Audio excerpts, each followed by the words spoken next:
નમસ્કાર, હું Rinku Prajapati public Indian ન્યૂઝમાં આપનું સ્વાગત કરું છું। શરૂઆત કરી આજના સમાચારની। આણંદ શહેરમાં 1 ઇંચ વરસાદમાં ઠેર ઠેર પાણી ભરાયા, વાહન ચાલકો રાહદારીઓ મુશ્કેલીમાં મુકાયા।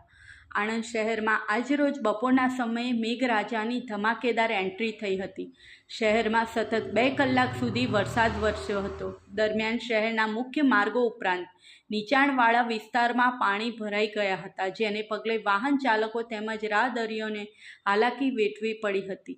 શહેરમાં ભાલેજ ઓવરબ્રિજ નીચે આવેલ ઇસ્માઇલનગર અને તેની આસપાસના રહેણાંક વિસ્તારોમાં ઢીચણસમા પાણી ભરાઈ ગયા હતા, જેને પગલે આ વિસ્તારના રહીશો પાણી ડહોળીને અવરજવર કરવા મજબૂર બન્યા હતા।